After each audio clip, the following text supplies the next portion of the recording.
Chapter 36. Arms of Comfort. Freya feels like she's being held underwater. Like her lungs are burning and she can't breathe. Her parents, the feeling of death, sunk her further and further into the depths of bleak darkness, until she feels a spark in her chest and another one, life weaving its way into her. Her mind becomes less fuzzy as she finds her way to the surface. She opens her eyes. The first thing she sees is the blue healing haze pouring out of Lily. Lily's concentrated eyes look to hers and the haze falters slightly with Lily's jump of relief. A piercing headache rushes through Freya, 10 times stronger than the run she initially had when taking the potion. She winces and sits up too abruptly. Her vision blurs, and then clears enough to see that she's in the outskirts of the clearing, away from the tree itself. Freya looks around and sees everyone nervously watching her. Rhianna stepped back from the rest of them, but her sapphire eyes warily stare at Freya. The crushing weight of emotion from the realm is still within Freya. She feels the pain of all those years of the realm and of everyone within it. Her parents. She still doesn't know what happened to them, how they died. They died. She breathes in, the air ripe with the poison leached around the clearing. Lily guides her shoulders as she sits up. Sobs more intense than the night before bubble in her throat, making it hard to breathe, and her shoulders shake, rasping for air. She doesn't want to cry in front of them, she doesn't want to be weak in front of them. She can't hold the tears back. Not while thinking of her parents that she just saw in the same clearing. Her headache groans and wails against the tears, amplifying the pain. She doesn't look up to see the others' reactions. She can already imagine Rhiann's smug face looking down at her. Warm, strong arms wrap around her, taking the place of Lily's, whose hand rests over Freya's hand, and Freya grips it tighter while she leans into the arms. Freya doesn't have to open her eyes to know who it is, to smell the same scent from the night before so close to her, the traces of his chest against her. She knows the importance of regaining her memories. She wants to remember now, to know the full stories behind her friends, to have the same memories they have about her, to be able to laugh with them. But maybe it is true that some memories are left in the past, that they can hurt and cause unseen festering wounds. The emotional pain rips through Freya's chest again, and she cries. The embarrassment leaves her as she releases the turmoil inside her. She remembers Merlin must be there, watching her, watching Rory comfort her. And the guilt of hurting Merlin all over again causes a different kind of sadness in her. She isn't sure how she feels, not about Merlin, not about Rory. Her heart doesn't have room to explore the territory. She can't think of anything other than her parents, the beam of red light, and the glow that harnessed around her from the tree. My parents, Freya rasps. I saw my parents. Rory doesn't respond, just wraps his arms tighter around her, letting her cry for as long as she needs. After minutes or hours, Freya's not sure. Her tears slow and her breathing becomes steadier. She sniffles and wipes her eyes, pulling her face out of his chest. She winces at the wet spot on his linen shirt from her tears, whispering, sorry, as she leans back to look at his face. He looks down at her, his emerald eyes searching her tear-ridden face. What did you see of your parents? Freya moves, shifting out of his arms. For a moment, he doesn't let her go, holding on to her for a second longer before his arms fall away. She moves from his lap to the rocky ground, feeling the earth beneath her. Shallow and empty, nothing like the lush forest they traveled through, like what the clearing once looked like. Freya realizes that her other friends aren't around her. She was sure she would be met with their worrisome eyes when she stopped crying. Freya looks to Rory. Where'd they go? His voice is soft, his knees lifted up with his forearms resting on them. He runs a hand through his floppy red hair, a gentle look on his face. They wanted to give you some privacy. Freya nods, although a little surprised. They left her with Rory to be comforted.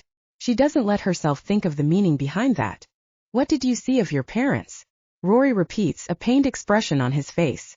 Freya closes her eyes, the vision of their faces still in her mind. She can conjure them as easily as breathing, the worry in their face as they rushed toward her face self. How they were knocked to the ground and forced to watch their daughter disappear in front of them.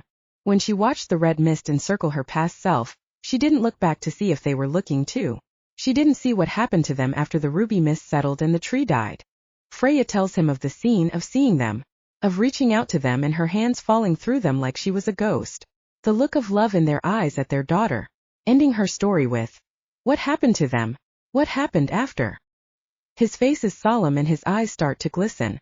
Freya, I didn't want to tell you this way. I didn't want to tell you at all. She grabs his arm, a plea for him to tell her more. Tell me, please. I need to know. He opens his mouth and closes it, at a loss for words. But, after the loss of his mother, he must understand needing to know, even the unpleasant parts. The parts that haunt dreams and smiles forever. After the realm broke, he looks at the tree, unable to meet her eyes. They return to the castle frantic. They wanted to search for you, to find you and bring you back. I wasn't there when they arrived, but Aaron was. Your parents hated him, but they thought because we were engaged that he would protect you. He sucks in a breath, his jaw clenching. He didn't. He heard the story and was enraged at what happened to the realm. He blamed you, although they argued with him that they saw someone else. But they couldn't name the person, so he didn't believe them, thinking they were trying to cover you. So What did Aaron do? Freya croaks, her mouth goes dry. With his cruelty, how he treats Rory. There would be no limits for what he would do to her parents. He publicly executed them as traitors to the realm. His voice chokes out the words. His green eyes glistening as he reaches a hand out to comfort Freya. Freya angles away from his touch and vomits. The nausea rolls over her, twisting in her gut and innermost part of her. Aaron killed them. She must have walked past the spot where they died, where they were murdered. She throws up again. Rory holds her hair in his hands, soothingly stroking her back. You didn't stop it, Freya breathes out. She knows her words, the accusation in them is harsh, unfair to him. She knows that Aaron would kill anyone to get what he wanted, that he probably enjoyed watching her parents suffer. But it's all she can do, to put the blame on someone. And then it clicks inside her, that's what Aaron did to her. That's what people have been doing to Rory his whole life, and she just did it to him. I'm sorry, that isn't fair. Freya shakes her head. Her arms clutched around her, trying to stop the shaking racking through her body. If she can hold tight enough, maybe she won't fall apart. Rory continues the swirls of his hand on her back. You can be angry with me, you should be. I haven't forgiven myself since it happened. Freya looks into his eyes and sees him for the first time. Truly sees him for who he is, someone who's carried the weight of grief of all these years. His eyes were heavy with the remorse of the pain he couldn't stop. Instead, carrying the weight of guilt all these years, the pain Aaron's caused. He blames himself for it all. Weakly she asks, how did he kill them? Rory shakes his head, the words unable to come out of his mouth. I can't. I don't want you to know. Freya's heart breaks. Another time when I'm stronger. She still needs to know what happened to them. Rory stares into her eyes. You're already strong. Freya doesn't believe him, doesn't believe that she's actually strong. Not after all of the tears that she's shed. But then she remembers that glow from the tree. The power that reeled inside of her from it. The power she even felt in her memory. What she can do. Freya lifts her head higher. I know how we can win. If we can restore the tree. I can harness the power of the realm. Chapter 37, The Twisted Dagger. Rory's eyebrows shoot up in surprise at Freya, glancing between her and the tree. What did you see? Freya pushes the other emotions, the painful ones that still seared through her with a vengeance, down. I saw the power from it, of both realms. I touched the tree at a young age, and... Are you two done having your moment yet? Rianne's sharp voice echoes from the trees, further down the tree-line. She walks out first, eyeing Freya. Clear judgment in her eyes. Watching Freya's every move, gauging how close she is to Rory. Freya purposefully moves away from him, trying to prove that there is nothing going on between them. Though truthfully, she's not entirely sure if there is or not. But she won't admit that here, not as Merlin walks through the trees. His eyes avoid hers. And Rory's. A placid look on his face, focusing on nowhere in particular. He isn't walking with the limp anymore. He's healed. Freya wants to say something, to share in the happiness that he's not hurt anymore. But his distant expression shows that it would be wiser to keep her comments to herself. Lily and Daniel emerged from the tree-line. Lily's eyebrows are arched in a question at Freya. A suggestive smile on her lips. Freya knows she's been rooting for Rory since day one. And the expression on herself makes that clear. Freya watches as Rory stifles a smile at Lily's gloating. Daniel just looks miffed, like he knew about her and Rory, probably from Lily, but that it was strange to see it in person. Freya's embarrassed at their obvious looks, not sure how to tell them that it doesn't mean anything. Just leftover comfort from the night before when he was the only other person awake. Rory eases off the ground to his feet. His strong arms crossed in front of him. A smile plays at his lips. Not really, but I guess you can interrupt. Freya wants to smack him for the comment. Apparently, his playful side is back. He glances at her, and she sees the sadness still present in his eyes. A mask of mischief. Freya stands to her feet as well. I was just telling him about what I saw. She repeats the information to the group, a more streamlined version, telling only the information needed for the task at hand, so she doesn't burst into tears again. She goes into more detail about her first memory, her as a young girl happening upon the tree for the first time and harnessing the power from the realm that it freely gave to her. The power she felt even in her ghost-like form. All of them perk up at this information, besides Rianne, who grows stiffer as Freya moves on to the next part. Freya glosses over her parents, barely mentioning them. She can't handle the thought of knowing what happened to them shortly after. She explains the red mist that rained her face elf in, that killed the tree. Something clicks in her as she tells the story. Rory said when her parents arrived at the castle that Aaron was already there. But, the person who was in the clearing, they would have left at the same time as her parents. Aaron could be quicker, beating them to the castle before they got there. But after exerting that much power it seemed unlikely. Not to mention that the realm severing would be a disservice to his plans. She doesn't say her thoughts out loud. An instinctual feeling of unease makes her keep her new suspicions to herself.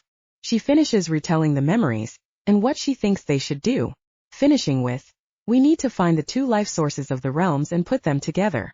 When the power of the realms return, I can use it." Rianne scoffs. "Do you even know how to put them together? Even if we can do that, who says you could defeat Aaron?" Rory is in front of Rianne in a moment. "Who says she couldn't?" Rianne doesn't back down and turns her venom on him. Edo. She can't even use her powers now. She has no control over them. How will she kill him when he can easily kill her first? Flames roar around Rory, but he restrains from unleashing them on Rianne. Merlin takes a half step in front of her, daring Rory to make a move. Reluctantly, Rory retreats. Flames still ablaze. Aaron will not touch her. Rianne just rolls her eyes and looks back at Freya. "That's all you saw? Not where the life sources are, what they are." Freya defeatedly shakes her head. They have a lot of work to do to find them, starting with figuring out what they are. Considering how many years it took Rory to search for Freya and find her, their chances don't seem great. "Merlin," Freya turns to the silent male, "do you have more of the memory potion?" His eyes finally reach hers, scanning over her.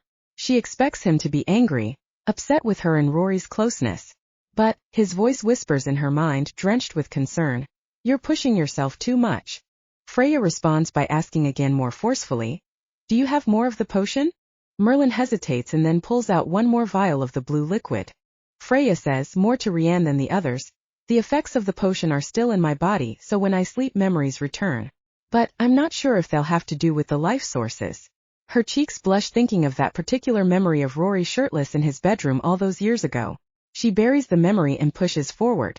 "The tree steered me towards those memories, so with the potion and the tree, maybe we'll get our missing piece if I take the potion again," Freya finishes. Rianne still looks unimpressed. The others have slight hope written on their determined faces. Freya looks at each of them, and then settles on Rory. Worry etches in his features for her safety, her well-being, but a smile sits on his lips. A plan in place, slowly moving toward their goal. His slight smile at her drastically changes in seconds. His entire body goes rigid and he cranes his head to the other side of the clearing. Merlin quickly turns as well, and then Freya hears what they're hearing. Her fey ears are still weaker than theirs. All of them turn toward the empty side of the clearing where the strumming sound of wings. A lot of wings race toward them, about to clear the tree line any moment. Rory and Merlin position themselves in front of Freya. Rianne is on the other side of Merlin, ready to protect both of them. Daniel pushes Lily behind him, and stands next to Rory. Freya wishes more than anything she could access her powers. She knows Rianne is right, she does need training before she can attack Aaron. But as the swarm of fairies burst from the trees, Freya fears it might be too late. Freya instantly recognizes the apparent leader at the front line from the head table. One of the three men that sat by Aaron's side at all those dinners. She was never introduced to him. He never even glanced her way at dinner. He is dark-haired, strong and lean. The other fae with him are unfamiliar, and they keep coming out of the trees. Around 30 fairies approach them, all of them strong and built, their powerful wings propelling them forward, not ceasing or stopping even though they see Rory and Merlin on guard. Freya and her friends stay put, the men all in fighting stances. She knows Lily is a healer, and there isn't much Freya can do. Her power only bursts out under duress, and Rory's rippling power and intensity tell her he won't let her be in that position again. Rianne though, she seems like someone who would be eager for a fight, eager to kill someone. As Freya thinks this, she sees Rianne sheath a curved dagger from her thigh. Freya doesn't want to know how long that has been strapped to her. Probably since the moment she entered the cave. The killer look in Rianne's eyes frightens Freya, even though this time her rage isn't directed toward her. Surprisingly, Rianne glances at Freya and Lily, gesturing her head for them to go further into the treeline, to hide themselves. Freya's feet plant on the ground, not willing to leave her friends fighting for her once again. Rory's hand lands on Freya's arm. Still facing the oncoming threat, he orders, "Go hide in the trees. You don't need to be here for this. You too, Lily." Freya still hesitates, and Merlin loudly whispers in her mind, "Go, now." Freya listens this time and grabs Lily's hand, leading her to the forest.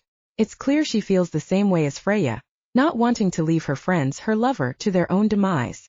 A last pleading glance from Daniel makes Lily pick up her fee, and they duck behind a large bush behind a row of oaks. Freya squeezes Lily's hand. "You need to conserve your energy, you can heal them." Lily squeezes back.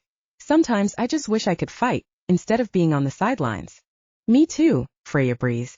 Their eyes lock onto their friends and the swarms of fairies flying towards them. Aaron's loyalists near the line of their 4 defenders and stop. The dark-haired Fae steps forward, a sneer on his face. Utterly cocky. "If you come with us and give us the girl," he stares into the forest where Freya hides, "we'll be merciful." His contorted smile makes Freya wonder what his definition of merciful is. She hopes none of them have to find out. "We're not going with you, and we're certainly not handing her over to you," Rory says, equal cockiness in his voice. No sound of fear at the Fae's threat.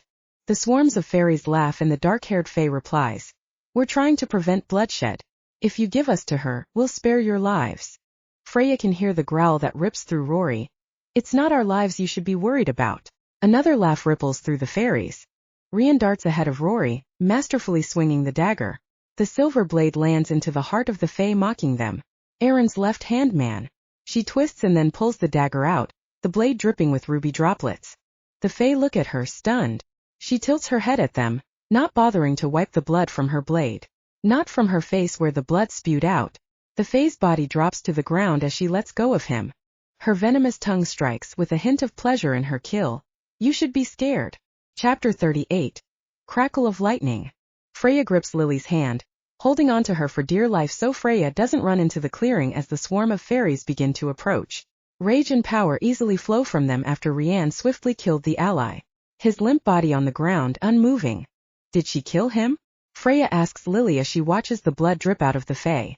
"She stabbed him in the heart, so yes. He's dead," Lily replies, shock in her voice. But her eyes remain on Daniel. They peer through the coverings of trees, and Freya has never felt more useless, waiting to see the outcome of the uneven fight. Lily echoes her thoughts. "I hate just watching them." Clear pain in her voice as the first blasts of power ricochets off each other. Flames erupt around the clearing, and Rory faces a water Fae. Rory easily deflects each slice of water, sharp as knives, with a swish of his fingers. He's not putting a damper on his powers like he did in the competition. This is real. And he's not against Aaron. Freya reminds herself he can win easily. His abilities are no match for the Fae. 3 of the king's fighters fall to the ground, smoke rising from them from Rory's burning fire. Even where they stand, Freya can feel the power cascading from him. His blood-orange light shining around him, hazy green wisps of shadows with each blast. Next to him, Merlin's black and amethyst mist weaves through a group of Fae, covering them in night sky and shadows. They fall to the ground without Merlin laying a finger on him. Freya turns to Lily, surprised at Merlin's ability to take them out. She's only seen his shadows used to manipulate the area around him. How did he do that? Freya breathes. His mist, it's what he's best at. His potions don't just work by ingesting them, he can put them into the mist and make the others feel the effects of it, Lily says darkly. She's seen it before. He doesn't like using it, but considering what's at stake, it seems he's willing to do it. Once again, her friends are forced to use powers of theirs they would prefer to keep buried. For Freya's sake. She tries to calm the rising shame inside her. Though she has to admit, she's in awe of their powers. How they're able to work together in tandem to destroy the king's loyal followers without discussing a plan beforehand. Rianne stabs another Fae through the heart, and with her back turned one of the king's fighters takes advantage of her distraction.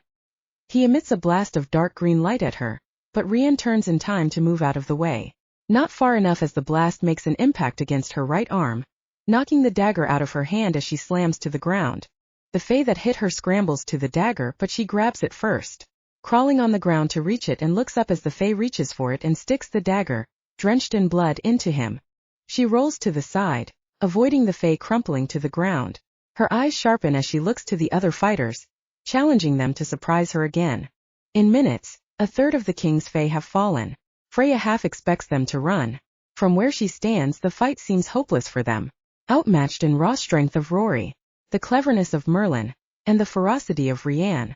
Freya knew Rianne was bloodthirsty, but didn't realize just how much. Even Daniel holds his own, using his manipulation of the earth to shift the ground as the fae approaches, disarming them long enough to send out blasts of power with rocks lodged into the beams of light. His power slams into two of the fae, knocking them out, unconscious but not dead. Freya wonders if he's ever killed someone, if he has reservations to do it. The other three seem to have no trouble killing. At the moment at least, unease settles in Freya as thinks of how this will affect them later on, taking the lives of so many. If they'll feel guilt of the blood spilled, even if they are Aaron's cronies. If they do feel guilt, it doesn't show.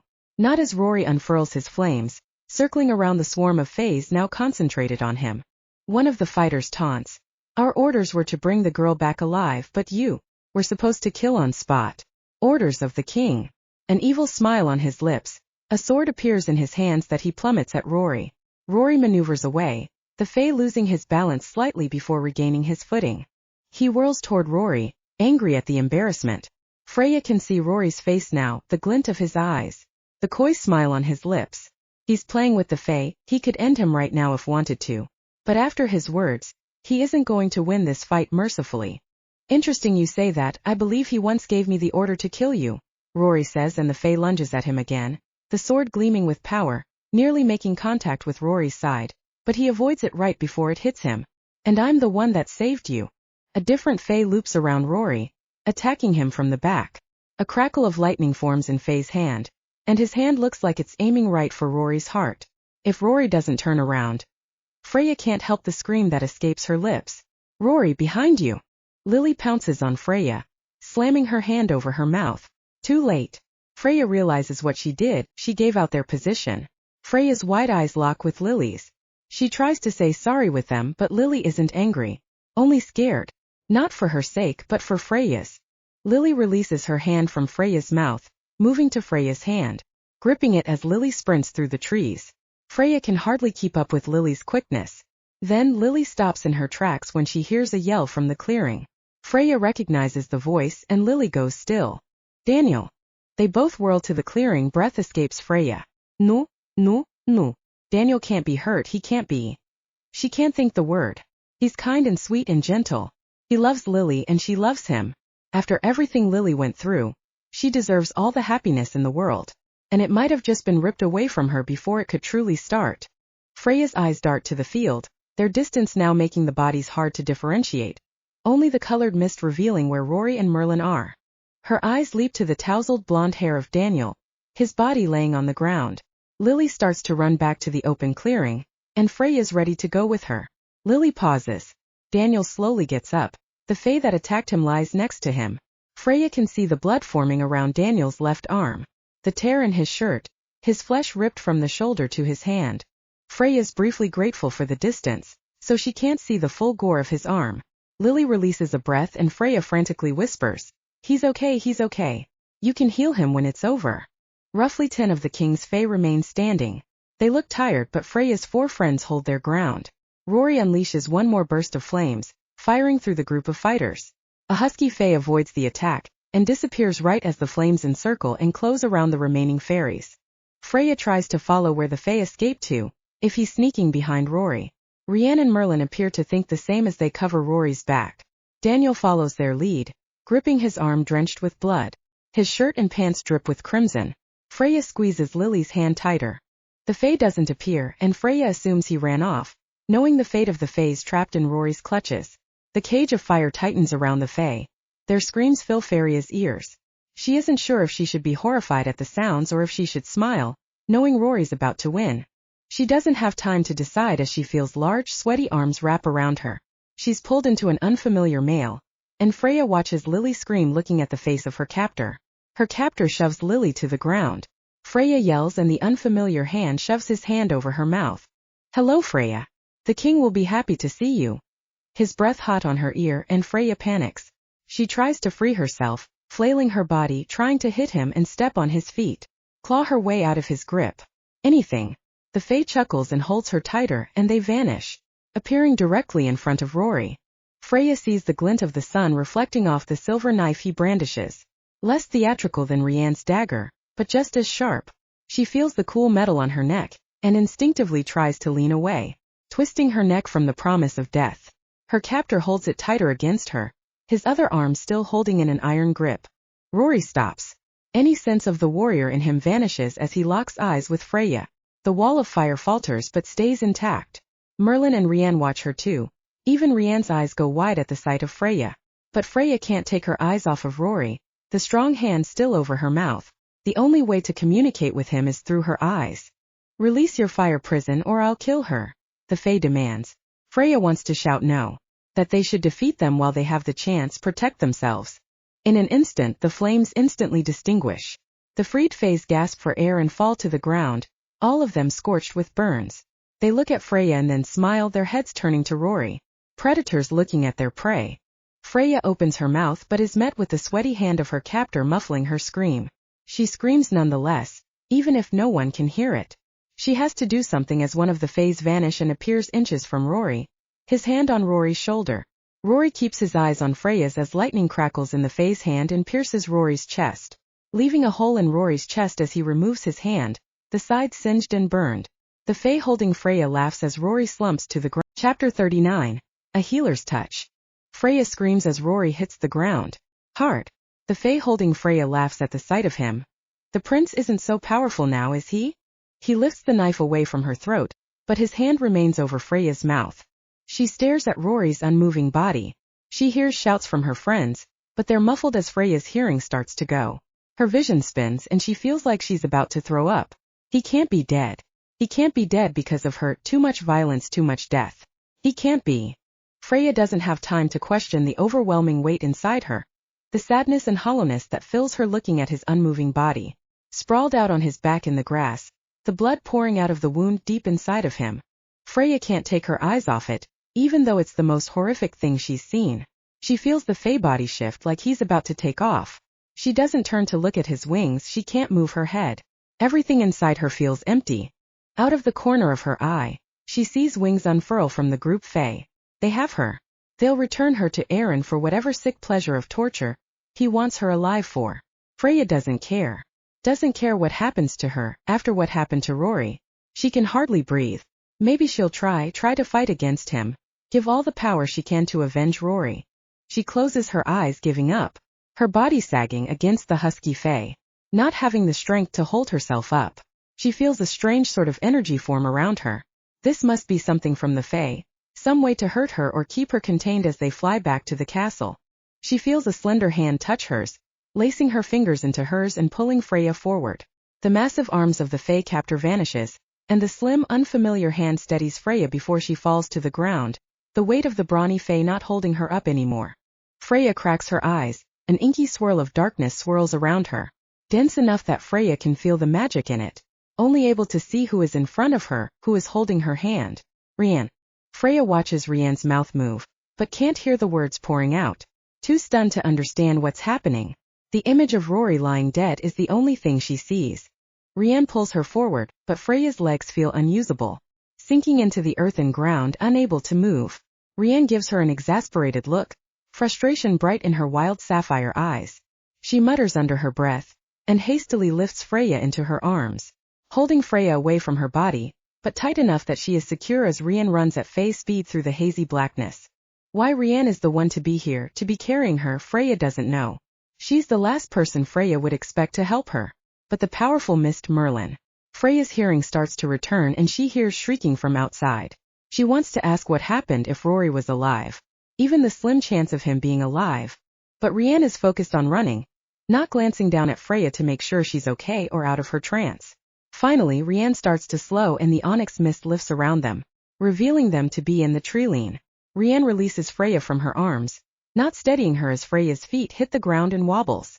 She catches herself, and even with the crushing weight still inside her, Freya stands firm. She blinks at Rianne, still confused by her actions. Why? Make no mistake. I don't like you, Rianne bites. But I couldn't watch you die. She looks straight ahead, her body stiff as a board as she speaks. Even in the harshness of her words, Freya knows at that moment she can trust Rianne. Enough so that she won't use the dagger on her in her sleep. Freya follows Rianne's gaze to the field in front of them, once barren and covered in dull gray rocks, now covered in pitch blackness. A sudden beam of orange fire, vanishing the tangible night sky that swirled in front of them. Freya watches the air settle. The fae that was once there, even the ones that have fallen to the ground, are gone without a trace. As if they were never there in the first place. And then rising out of the falling ash and last swirls of mist, Merlin appears with Rory slumped over the side of him. Merlin holds most of Rory's body weight. But Rory, he's moving. Barely but moving.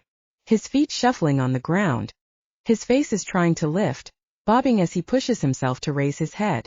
When he does, his eyes land on Freya. The emerald eyes piercing into her. Tired, exhausted, in pain. Triumphant. Freya doesn't cry. Doesn't breathe as she stares back into those eyes. Rianne nudges her, rolling her eyes. You two are so dramatic. Just go to him. Freya doesn't think about the meaning behind her words, the insulation in each syllable. In her tone of voice. She runs, sprints to Rory. Merlin catches her as Freya too suddenly halts, almost falling to the ground. She reaches for Rory, grasping at him and then realizing more touch could hurt him with that wound. Freya's eyes dart to it and wheezes. A hole in the middle of his chest, the frayed skin black at the edges with silver lines zigzagging from it, right over the healed scars of Aaron's talons. She could see inside his chest, the bone, the red flesh, dripping blood. The hole deep inside of him, but not over his heart. Not touching his heart. He can survive this. Merlin continues walking, reaching the edge of the forest. And for the first time Freya notices Lily. Daniel lays out before her with his shredded arm in Lil's lap. A strong blue glow is already radiating from her hands and forming around his arm. It takes Lily, deep in concentration, a moment to look up from what she's doing, to notice Rory hurt and broken standing before her. She glances at Daniel, almost an apology as she gently sets his arm in the grass and then sprints to Rory. Merlin lays Rory on the grass, his ragged breathing hard to watch with the wound in his chest. Other than the wound, he's unscathed. The other fae never landed a hit on him, only the one when he was distracted. Protecting Freya. Freya's insides curl into each other, the guilt twisting and turning inside her. Lily and Freya flank either side of Rory. Freya doesn't touch him as Lily places her hands over his chest. Lily's professional demeanor, the true sign of a healer to work diligently, fades. Her hands recoil from the wound, but she sucks in a deep breath and places the hands over the open wound. Slowly the blue haze leaks from her. Rory grabs her hand, weakly, with the little strength he has. Heal Daniel, his arm. He can't even finish his sentence. Don't be ridiculous, you need it more. Lily argues, the blue glow still working its way through him. Freya can do it, Rory persists. Delirious, he is absolutely delirious. She can't heal, she doesn't have blue eyes or control of her powers. How can he expect her to do it? But, Lily glances up at Freya and she realizes that there's an understanding between Lily and Rory. That Lily might believe she could do it. Freya starts. I can't heal my eyes there. Blue-green, Rory whispers, his head tilting toward her. Sweat and dirt from the ground mixed together on the side of his face. Your father, he was a healer. A powerful one, and he passed them along to you. Freya looks confused, and looks to Lily for help. Lily nods. I've seen you do it. Rory's eyes search Freya one last time. His eyes swimming with an emotion she isn't sure she can admit to herself. And then they close, his ragged breath becoming slower. Lily looks to her. Channel your emotions, channel your power. You have it in you. If you can fight off Aaron, you can do this. And then she rushes back to Daniel. Freya looks helplessly at Rory. She won't be receiving any guidance from him. She tries not to wince as she places her hands over his open wound, feeling the warm blood, the gaping hole in his flesh. She tries not to feel the breath slowing more and more. She closes her eyes, trying to reach inside herself, trying to conjure the power from the crack inside her that has been slowly widening. She then tries to glean the power from her memories, the solar and lunar and realm, not sure if even the magic in the memory could work in her favor. Freya forces it out, thinking of what she felt when she thought Rory was dead. The despair of him being gone forever.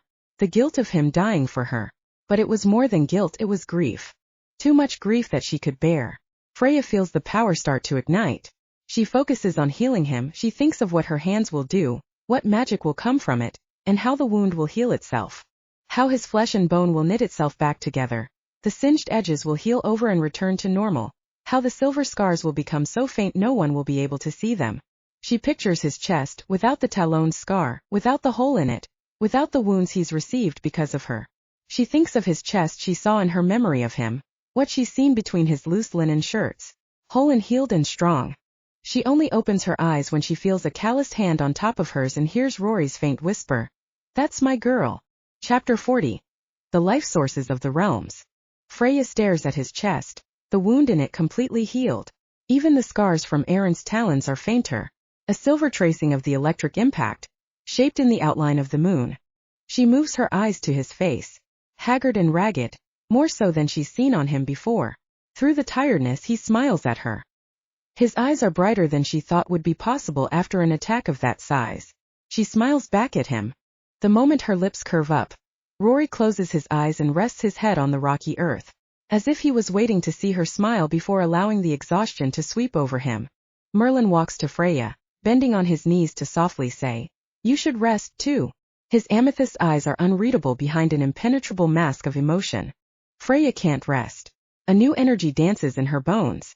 The magic still buzzes inside of her. Freya holds her head high, leveling her gaze to Merlin. "Give me the memory potion. I can take it while all of you rest." Merlin recoils from the demand. His brows furrow, an adamant no perches on his lips. Rianne strides to them, barely looking at Rory's healed wound and his passed-out self. Her voice was sharp, unrelenting. "Even I would say that's a bad idea. Rory is barely conscious, the same as Daniel. Merlin isn't hurt, but Freya knows the power he extended was well past his limits. Rianne and Lily gave their all in the fight, doing the opposite of each other. The killer and the healer. Freya needs to do something. Anything she can to help them. Right now that means allowing herself to wade into the murky bleakness of her memories. Of the tree of Cariat's memories. Freya shakes her head, her only response to Rianne's pushback. Freya looks around the clearing. Where did the Fae go? That black mist. The power of it didn't touch her, but she could feel it while Rianne led her to safety. Back to her friends. Freya knew she would be grateful to the icy female for the rest of her life. Merlin stands, a coldness seeps through him. There's nothing left of them. Merlin's mist. Rory's last burst of flames and light. Freya swallows at the severity of the power he and Rory unleashed upon them in those final moments. But this is good news. The loyalist Fae won't be able to report back to Erin. Their absence would send a new message.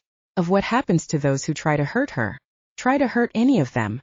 They won't have that much longer in the clearing.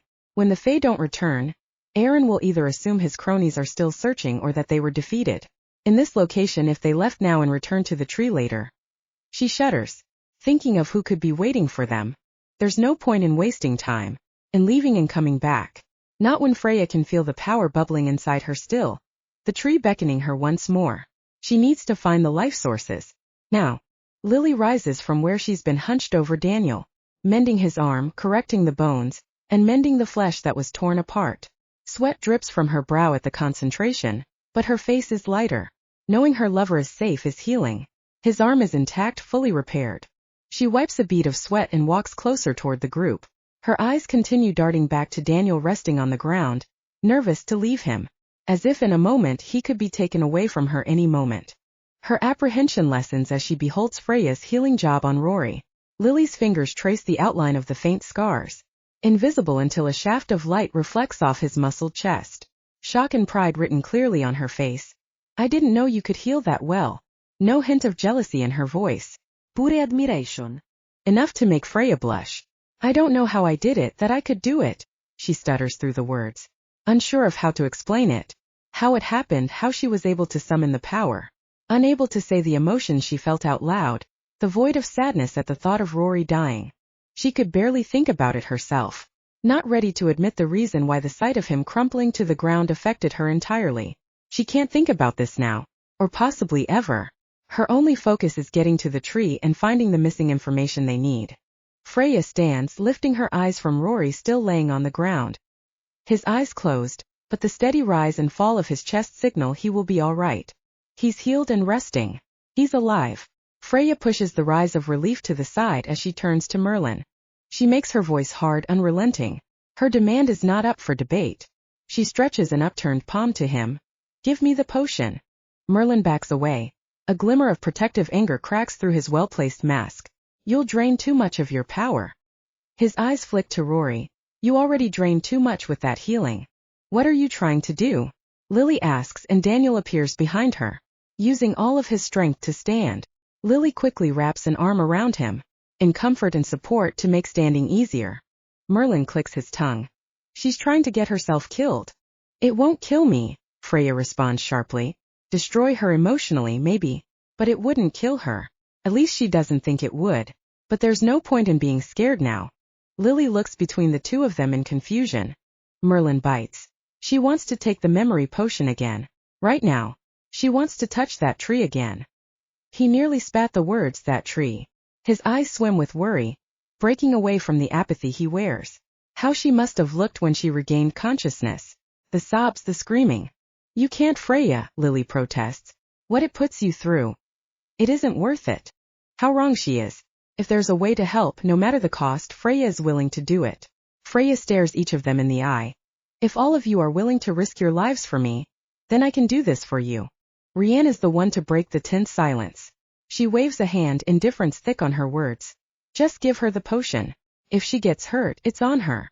Her eyes land on Freya. Fire and venom in them. Freya only nods, taking any ally she can. If Rianne helps her get her way, then so be it. A flash of betrayal floods Merlin at his sister siding with Freya. But it's enough. He reaches into his pocket and pulls out the azure liquid. He places it in Freya's hand carefully, as if he was going to snatch it back at any moment. In her mind, his voice whispers, be careful. The sharp edge of his words don't outweigh the worry she feels from him. Freya silently nods and wraps her fingers around the vial, clutching it close to her. She gives them all a final look. All of you need to rest. As soon as it's over we can leave for the cave. Silence follows, and Freya's about to turn her back. A callous brush against her fingers makes her stop. Rory reaches his arm to her, still lying on the ground. The wound's healed, but his body needs time to rest. Freya can see the struggle in him as he fights through the exhaustion that drags him under. She angles her hand closer to his and laces her fingers around his. They stare into each other's eyes. Too much to say, too many emotions. The only one lacking on his face is fear. He squeezes her hand and lets go. She pauses a beat. The sureness in Rory's face is the last she sees before turning to the tree of curated. As she stands in front of the rotting tree, she feels it calling out to her. The invisible voice, familiar and entirely otherworldly at once. She calls back to it, commanding it in her mind. Show me the life sources of the realms. Show me where they are, what they are. She repeats it over and over until the tree whispers back to her, brushing alongside her core, her mind, her entire essence, promising that it will show her the things she needs. Freya places her hand on the dying tree. The inky bark absorbs it, further and further along her arm. For a moment she wonders if this time it will pull her all the way in. She doesn't fight it. With her free hand she unclasps the cap of the potion, looking at it briefly. The swirling liquid inside, azure and sparkling. Everything will change once she emerges from her memories. Hopefully she'll have the answers. A tangible plan for bringing peace and safety to both realms. She doesn't think about what might happen to her, what limitations she will reach. There's a new fire inside her, an unrelenting one. From the crack of power inside her and from the realm's power she was able to tap into her memories, from what the tree gave her. She lifts the vial to her mouth, not hesitating as she swallows it entirely. She doesn't flinch away from the ghastly taste, the burning in her throat as it slides down. She drifts into the other world, the one between reality and dreams, and lets the tree guide her. The swirling darkness of the void between realities is shorter this time, the tree leading her with a purpose. To the same clearing moments after she disappeared. This isn't her memory but the tree's. The red mist still encircles it, and with a final crimson flash of power, the world turns upside down. She suspends in the liminal space above her. The tree drips dark, rotten blood that spatters on her face. The ground above her turns reeks of death as every living thing, every plant and blade of grass turns to ash.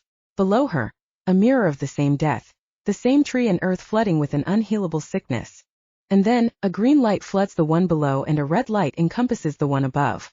The pain Freya felt the first time in her memories of the breakage was nothing compared to the agony she feels now. like she's being ripped apart from the inside. Her own life leeching from her. The same as it felt with Aaron, except undoubtedly worse. Every atom and cell, organ, and nerve split from each other. She can't scream, she can't let go of the tree. The crippling pain intensifies as the lights on either side begin to grow brighter, completely fading out the haunting image of the twin trees. In a blinding flash, the lights snap into each other and leave Freya in utter darkness. From the light, in the middle of the emptiness, two amulets glow. One emerald and the other ruby. Both of them are shining. The glow inside the amulet swirling as if something powerful is lurking from underneath the container of glass. Freya stares at them. Vast and infinite power emanates from both of them. The two life sources. Chapter 41. Flash of jealousy. She recognizes the emerald one. The keepsake of hers left in her human apartment. She never put much thought into where it came from, how it came into her possession. In her human life she only felt that it was important. That's why she kept it locked in a box, tucked away, not daring to place it around her neck in fear of losing it or it being stolen. In the complete darkness she calls out to the tree, asking for confirmation that she already knows is true. A silent, but reverberating answer from the tree unveils the truth. The emerald amulet that's connected to the human realm was sent with her so she could protect it. The shining amulets float in front of her. She extends a hand to them, wishing she could reach them, pull them out of the dream with her. Like her parents, her fingers fall through, unable to grasp them. She wonders how such greatness could be contained in something so utterly small. How the magic of the realms could be contained in an amulet. The pain of the breakage of the realms subsides and is replaced with relief. She knows where one of them is.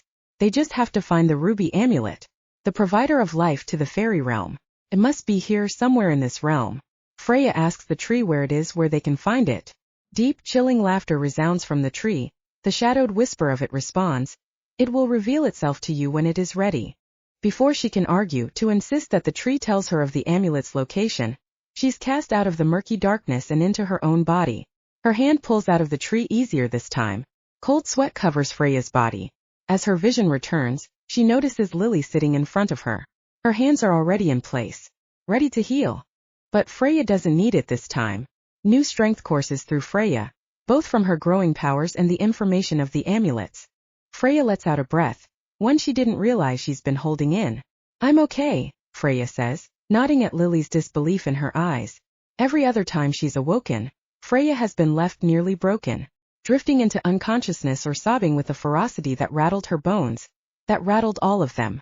As she says the words, Freya can still feel the tear of the realms inside her, like being ripped into two, as if the tree somehow forged its pain inside of her. Instead of allowing it to break her, she let it propel her. She needs to fix it, the sever between the realms, connect the powers that supply life. And now she knows how to do it. Lily looks at her in surprise and then nods sharply. Lily holds out her hand to help Freya stand. And she takes it, knowing that Lily is searching for any sign that Freya's lying, that she needs healing, that she'll break down at any moment. But Freya keeps her chin high, her feet firm on the barren ground. As they walk to where their friends rest in the treeline, Lily's voice is hard.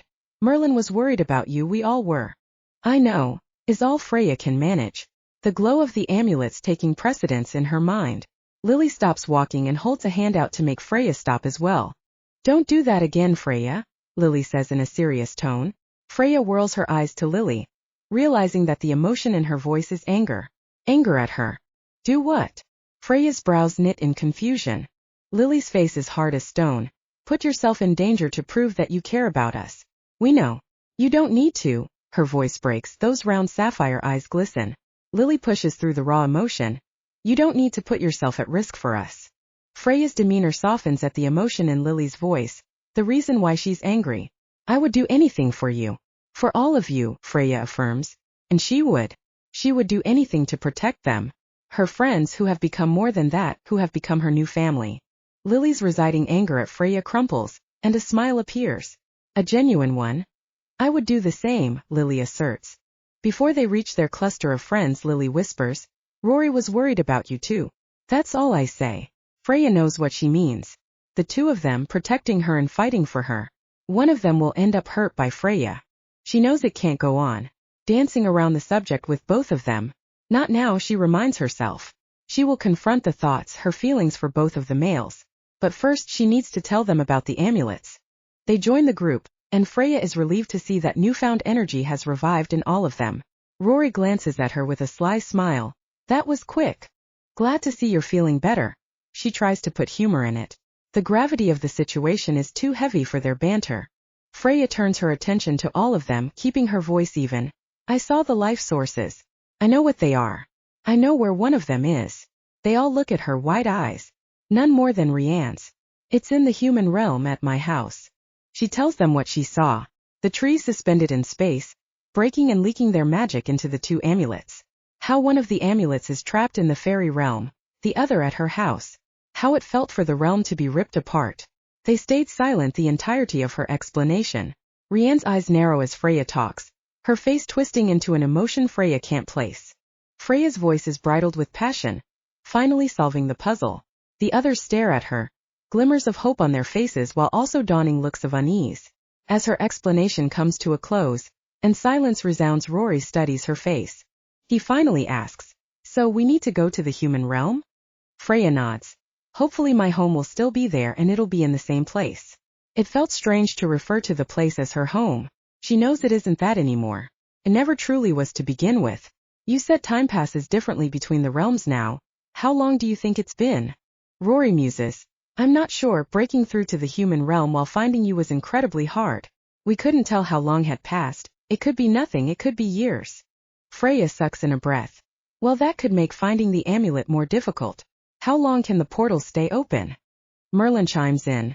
That depends if we can get it open in the first place. The last time we almost didn't make it through in time. He shot an accusatory look at Rory. Well, how did you know it would work if I said no to our oath? Freya counters, her eyes still on Rory. Rory shrugs nonchalantly. I was hoping you would say yes and we wouldn't have to test it. A flash of anger in her. You mean if I said no, I possibly couldn't have made it back to the human realm? You would have made it back, Rory says in mock defense. I just wasn't sure how long it would be open for.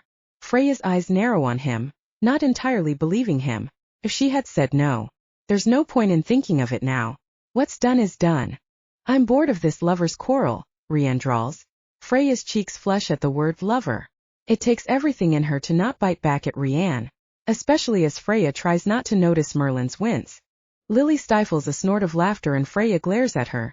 Lily gives her a look that says, I told you so. Mere days ago, Lily thought Freya was falling back in love with Rory, a suggestion that Freya had adamantly refused, still wrapped up in Merlin and the kiss they had. And now, so much has changed in the short time of being attacked by Aaron. Rory fought for her until he nearly got himself killed. Twice. The second time all too close to death. Freya would never be able to live with herself if Rory died for her. The hollowness, the emotion she felt when she watched his body fall to the ground. The shadows of grief wave over her, and she looks to Rory in confirmation that he's alive. With them, pushing the grief to the side. We'll be able to get it open, Rory says. Let me worry about that. Merlin doesn't look entirely convinced, but he doesn't object. We should get back to the cave, Lily says, looking around at her friends. Can you fly? Her eyes land on Rory, who endured the worst out of all of them. Of course I can. A grin of smug confidence fresh on his face. He stands and Freya instantly wants to tell him to wait, that he needs to rest more. The slowest she's ever seen him do anything, just to stand, wincing the entire way, and he clutched at his chest right where the eclectic blast shattered through him. Despite her healing, his resting, he can still feel the pain of it. His dizziness is on full display as he stands. He waits for a beat and then bounces on his toes, an attempt to prove that he's fine. More for himself. Freya looks at him doubtfully, but underneath the grime from the battle he flashes his white teeth at her in a grin. I can fly. Although I won't be able to carry you, Freya, sorry to disappoint. Freya rolls her eyes and then tenses as Merlin announces, I'll carry her. A bold move on his part. Rory squares his shoulders toward him and stares, partially surprised. The other part dripping in jealousy. Freya almost laughs at the gesture. She looks to Lily and sees she's fighting back the same thing. After such an intense battle, after knowing their village is being destroyed slowly by Aaron, after finally being one step closer to finding the way to overthrow Aaron and create peace and harmony between the realms, the two most powerful males are fighting over a girl. Chapter 42, Wings in the Wind. Awkwardness settles around the clearing as Rory sizes up Merlin. The latter of the males squares his shoulders in response, Merlin's eyes daring Rory to challenge him. Freya raises both of her eyebrows at him, surprised at their standoff. but doesn't say anything, not wanting the tension to turn on her. She's not ready to discuss her feelings yet, especially not in front of the entire group. Not with both of them at the same time. Rian breaks the silence. She swishes her short raven bob over her shoulder and snipes. Merlin, you take her. We need to leave soon. Her brisk tone settles the debate, although Rory and Merlin stay in their prolonged stare. Freya wonders if Merlin is whispering anything through Rory's mind during it. She assumes not, considering the fact that Rory doesn't have restraint in biting his tongue. Merlin breaks away from the gaze and strides to Freya, a little too confidently. He outstretches her arms for Freya to wrap herself into, those strong arms that were entwined around her in a different way not that long ago. She leans into his embrace, allowing him to sweep her feet from the ground. She doesn't dare catch Rory's eyes as he does. Merlin doesn't wait for the others as he pushes himself off the ground, and they soar through the sky. The wind is gentler on her cheeks, and in a moment the others are behind them, moving slower than the first time they raced through the woods, running away from Aaron, either from the lack of a pursuer or lingering weakened strength from the battle in the clearing. Most likely both. They coast near the treetops, utilizing the coverage. Freya keeps her eyes ahead, staring at the untouched forest below them. The strumming of the wings drown out the forest noises of critters and sprites. She can feel Merlin's eyes on her as he flies, quickly darting between the path ahead of them and her eyes.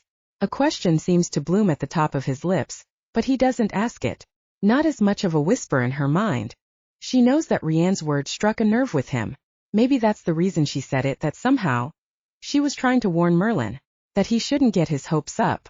For if Freya doesn't choose him, the blow will already be softened. Protecting her brother from Freya. Freya knows in the end who will be hurt. Already noticing the difference in Merlin's touch versus Rory's, Freya pushes the debate from her mind, swallowing her feelings. This isn't the time to worry about such things. Even so, Freya can't help but think back to her and Merlin's kiss. The passion that soared through them. How they couldn't grip each other hard enough. She tests herself trying to conjure the same passion for him now, to see if she still feels the same way about him. Freya knows where her heart lies, even if she can't admit it yet. Not to herself, not to anyone. Merlin doesn't say a word to Freya the rest of the way. They arrive back at the cave, and Lily instantly whisks away the soaking wetness that clings to them from the lake. Flora perches in front of the dull fire that Rory kept going for her before they left. She had been expecting them, and when she notices Freya, the chunky cat bounds toward her. Merlin sets down Freya slowly, his hands grazing her back before dropping to his side. Just in time for Freya to scoop Flora up in her arms and hold her close, the closest thing to her human home. A calming comfort for Freya despite not wanting that life anymore. The group takes up residence around the fire. Lily is already cooking stew to give them strength even though Daniel offered to make it this time. They quietly eat, no one wanting to recount the events of the day or having enough energy to make light conversation. It's decided that Rory and Freya will be the only two to enter the human world. The portal situation is too much of a risk to bring more than two. Rory mentions he'll be able to use the power he gleaned from Midsummer to help him. Midsummer. The same night she decided to stay in the fairy realm. To stay with him. Rory gave her a wink as he said it. The other four will stay in the fairy realm to search for the ruby amulet. Merlin doesn't look excited about the split up. But he needs to stay to cast an allure on all four of them so they can freely search the realm without deduction. They're unsure of how many distant towns, villages, and castles have heard of what happened at Aaron's court. To Freya's surprise, Rian stays quiet the entire conversation. They ate and drank the wine besides Freya, opting for water, as they rested by the fire. Rory needs to gather the strength before they travel if he hopes to fly both him and Freya to the meadow where she first stepped into the fairy realm. And then, on top of that, open the portal. They enjoy their night, not sure what the next day will bring. Not discussing what it would mean if both groups failed to find the amulet. What it would mean for the kingdom, what the punishment would be for each of them from Aaron. No doubt sadistic. After hours Rory stands, declaring he's regained his strength, not mentioning that he is also slightly tipsy from the wine. He casts a lazy smile toward Freya. Ready to go? Freya quickly stands, smoothing over her pants. Still the outfit she borrowed from Rory's trove. Dirt and sweat-ridden. Freya couldn't wait to take a bath in the in-between castle. Let's do it, she says, an unsure smile on her lips. Nerves of being back in the human realm started hours ago, but have now renewed themselves with a ferocity that crept through Freya entirely. She leans down to pat Flora, cooing in her ear that she'll be back soon. Lily looks up from her wine glass, her fourth of the night. Her red-stained lips smile coyly at Freya. Good luck. Freya knows she's not just talking about the amulet. Freya ignores the insinuation and joins Rory at the mouth of the cave. In a second, he scoops her into his arms and darts out of the cave, barreling through the ice-cold waters. When they breach the surface of the lake, he smiles down at her, his hair glistening in the moonlight. Any chance your wings are hidden in there too? Freya glares, not wanting to say no, to admit she hasn't tried to summon them. He laughs at her pout, and she clings to him tighter as he whips through the cover of darkness. Rory doesn't say anything else as they soar through the night sky. Neither does Freya, opting to keep her eyes on the glimmering sprites that flutter below them, an attempt to distract herself from the feeling of Rory pressed against her, his strong body against Freya. Her face rests near on his bare skin near the thin scars on his chest, invisible in the murky darkness of the forest.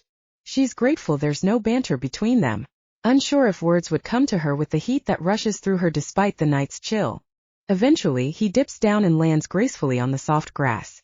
His head scans the treeline, making sure there are no intruders waiting to capture them and haul them back to Erin.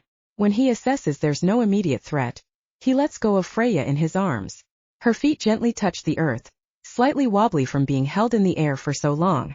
The meadow looks the same as before, only now covered in the shadows of darkness rather than beaming with light like the first day she arrived. So much has changed since she first stepped through the milky portal. She's changed, going from someone who worked and studied constantly, her only friend being Flora, to now, uncovering new powers she never knew she had, never dreamed of having. She has friends that care about her, that are willing to die for her. She would never forgive herself if they did. Although she understands, if it came to it, she would willingly put herself in between any one of them and Erin, even Rianne. How she saved her from that man, with the help of Merlin and his mist. But still, it was Rianne that held her hand out to her. That said, she wouldn't let Freya die. Rory leads her to the center, moving silently through the meadow where the portal opens up at. Stand back, Rory warns, then looks over his shoulder at her, winking. Try to not be too impressed by me. Freya gives him a dramatic eye roll. The overwhelming power that she had felt on Midsummer fills the empty clearing as the light of the moon shines down upon him. Rory is sprinkled with the golden energy swirling around him, clearer than the flames he draws from himself, but more powerful. And then she realizes the moon is shining down on him too. The light leaks into Rory and the golden tendrils of the sun mix with the milky mist of the moon. Freya stumbles back from the sheer power that is sucked into Rory, and steps further away as the same power shoots from him, and the portal begins to form. The dense swirling mist starts as a soft oval, slowly growing wider, thinner than last time, but enough for them to pass through realms. Rory extends his hand to Freya, and still entranced by the portal, Freya takes a hold of it. He steps first through the portal, and the wispy smoke of it wraps around her, pulling her in behind him. Her senses drain from her in the mere second she's in between realities. Walking further into the other dimension, the in-between, the same icy room forms around her. Rory flickers an orb of flame with a subtle green hue flashing out of his hands as the portal closes tightly behind them. A brisk chill radiates off the stone walls, and Freya looks at the circular wreath of earth and nature that they walk through. To think that the portal was once open between worlds, that either fairy or human could travel to either side without needing magic. She can't imagine it, but hopes she will see it one day. If both sides were to be open now, she isn't sure there would be peace. Definitely not if Erin is still in charge. But, if Rory took over and became the king, then maybe there would be a sense of hope. Though no matter the kind of king he would be, peace would partially be determined by how accepting the human realm would be. The memory of fairies of the realms being open was long gone with no remnants left behind. While there, she never heard of fairies besides the tales told to children. No one truly believed in their existence. In the dark room, lit only by Rory's blaze of fire, his shoulders slump slightly. The ethereal glow of magic around him dissipates. Even without the glow, Freya takes in his handsomeness. His auburn hair and emerald eyes, the solid strength of his body.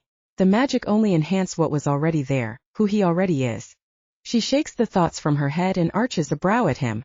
You'll need to do better than that if you want to impress me. She walks in front of him through the singular door to the dingy staircase. His amused laugh travels behind her as he follows her up the stairwell into a split corridor. His deep voice echoes behind her. Oh, believe me, Freya. I plan to do many things that impress you. Chapter 43, Sanctuary for Two. Freya is grateful Rory can't see her expression at his words. the red tinge in her cheeks. She doesn't respond, choosing to ignore the flirtation in them. She barrels ahead on the stairs until she reaches the top and realizes she doesn't know which way to go. Rory simply smirks at her and steps in front of her, leading the way, lighting the half-melted candles on either side of them. The flames dance off the cool stone walls. His pace slows and Freya can tell he's exhausted. Are you all right? He straightens up at the question.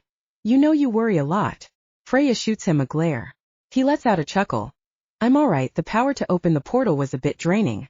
They wend their way through the castle corridors until he stops outside a door, leaning on the frame. Freya recognizes it as her door, leading to the room she slept in the first night she arrived after being kidnapped in the garden, when she was terrified of who took her, unsure of where she was or what they wanted from her. Her old terror lingers in her just thinking about it. Well, here's your room, Rory says, backing away from the door. He leaves a path for Freya to easily walk in. And she should just walk in and say goodnight to Rory, to let herself sink into the rich comfort of the oversized bed and rest until the morning. She needs to get her thoughts straight and sort through the emotions reeling through her before entering the human realm. Her hand lands on the doorknob, ready to twist it, but she doesn't open the door. Instead, she turns to Rory. I'm actually still hungry. Is there any food? Not entirely true, but the best excuse she can think of to not enter the room. He raises an eyebrow and smiles. For you? Anything. He brings her to an unfamiliar room in the castle, different from the others she was in last time. This one is smaller, cozier, with 2 large couches facing each other and a plush chair stuffed to the brim, a low round table with carved legs turned in the middle. Rory walked to a cherrywood bar cart pressed against the wall and poured himself a glass of wine. He gestures to one of the wide couches and grins. Make yourself at home, I'll be right back. He winks at her, his back lingering against the door, his eyes twinkling as they intently focus on hers until he slides behind the door covered in an extravagant, flowing tapestry. Freya looks around the room and then sprawls out on the comfortable couch. Exhaustion settles into her bones. She closes her eyes. Her body is tired but her mind is wide awake. She was thinking too much about what happened in the clearing, how she thought Rory had died. The fear in her as his strong body wilted to the ground, not able to say his name or say goodbye at all. Her heart ached thinking about it. She tries to suppress the feelings inside of her. This is the perfect opportunity to address them, to tell Rory exactly how she feels. The thought of it terrifies her. An image of Merlin pops into her mind, how he looked after breaking the bond, how his mist saved them in the clearing, saved Rory, and then how Rory was able to send out that final blast of power. How he did it she didn't know. She thought he was gone, but maybe while her eyes sagged, and her weight crumpled beneath her, he held on. Rory walks back into the room, carrying a massive spread of food in one hand and his wine glass, half empty, in the other. He lays the platter out on the table between them, taking up residence on the couch across from her. He leans into the cushions and rubs a hand on his neck. I found what I could for food, I know it's not much. Freya looks at the spread, the piles of fruit, the cheeses spread around them and crackers. It's more than she would have done. I guess it'll have to do, she said in feigned disinterest. Rory's eyebrow arched at her and she smiled, digging into the fruit on the plate. Always a wicked tongue, Rory breathed, and then he too picked up some strawberries. She stares at him as he takes a long gulp of wine. He notices her eyes and holds up his glass. Want one? Freya pinches her nose instinctually, but her senses are alive. Nerves, a different kind than the fear she's felt over the past few days, course through her. She thinks about it for a moment and says, yes, I'll take one. Rory looks at her with a surprise on his face and walks to the ancient bar cart, refilling his own glass at the same time. The iridescent glasses show that Freya's is only half filled compared to his. He hands her the glass and she glances from it to him. Hoarding the rest for yourself? He laughs. No, I just don't think we should be getting drunk together tonight. You're getting drunk, Freya points out as she takes a small sip. The heavy wine flows freely down her throat, the taste of bitter berries sweet in her mouth. I have a higher tolerance than you, Rory retorts. Good point. Freya doesn't need to be losing her wits. Not tonight. Not when they're alone in a castle together, where literally no one else is around. Her cheeks blush thinking about it. She almost kicks herself to snap out of it. They have an important mission tomorrow. That's what she needs to focus on. Retrieving the amulet. Getting back to the portal on time. Those are the only things that should be on her mind. Not at how Rory looks across from her, still windblown from flying through the woods. His hair is a disheveled, tangly mess. His cheeks are still pink. His shirt hides the slight scars of the wounds he's received over the past few days. Healed physically, but she's not sure if anyone could heal from their father wanting to kill them. How are you really? She asks. The question potentially proves that she does, in fact, worry too much. She attempts to keep her expression free of the emotions rising inside her. His playful grin resides. His eyes are less bright. I'm more worried about how you're doing. You're avoiding the question. A question for a question then, Rory suggests. Freya remembers their bargain, that the other can tell when they're lying. Freya tries to calm her racing heart. Fine, Freya says, shifting on her couch. Another sip of wine. The dizziness starts and her words come out easier, freer. She repeats herself. How are you? Such simple words for a weighted question. He sits up, emerald eyes piercing hers. How am I doing? He lets out a sigh. I feel like there's a part of me that wants to run and never look back. The other part feels like we're so close to winning, too close. That we'll reach the end and all of it will slip away from me at the last moment. Also, if by some chance we do end up piecing the realm together, that all there will be left is a huge mess. That things will be changed forever. And that I still won't be happy. True. She can feel in her gut that all of it is true. Freya isn't sure how to respond. She hadn't expected him to be so honest, so vulnerable. Each word he said hit her, and she realizes she feels similarly. Your turn, Freya manages to get out. He looks around the room, the in-between, the place they first met, where he explained who she is and why he brought her there. Do you think you made a mistake coming with us? Freya locks eyes with Rory. The question ruminates inside of her. She knows her answer, knows how to respond. That'll she soothe the worry etched on his face. His face that has been beaten and bruised for the sake of her. His body has been pummeled and nearly killed, brandishing new scars from it. I don't regret it. Since I entered the fairy realm, I haven't regretted it. Not one bit. She holds her chin high as she says the words. A deep look of comfort encompasses his face. His body relaxes and he lets loose a breath. She has a question for him. Do you regret me coming here? He nearly shot out of his seat. She can read his thoughts clear as day on his face, wondering how she could even ask such a question. That everything he's done has been for her. Still, she needed to know if after everything, the pain, the danger, the hurt, that he felt like it was worth it. How could you think that? He says quietly. Too quietly. After everything, after what happened to the villagers, I wouldn't blame you if you regretted bringing me here. She meant it. Every word that came out of her mouth. She isn't sure how he could look at her and not see the faces of those who died. He gets up from his couch, walking over to hers. Intense but slightly hesitant as he takes a seat next to her. His leg brushes against hers as he angles himself toward her. His arm twitches, as if he thought about reaching it out to touch her, to comfort her. But his arm stays where it is. His eyes shine as they take her in and study her face. I would never think that. Never. If I'm being honest, I want you by my side. Always. Even if we lose against Aaron, if the realms descend into chaos. I want to be with you, beside you, at the end of it all.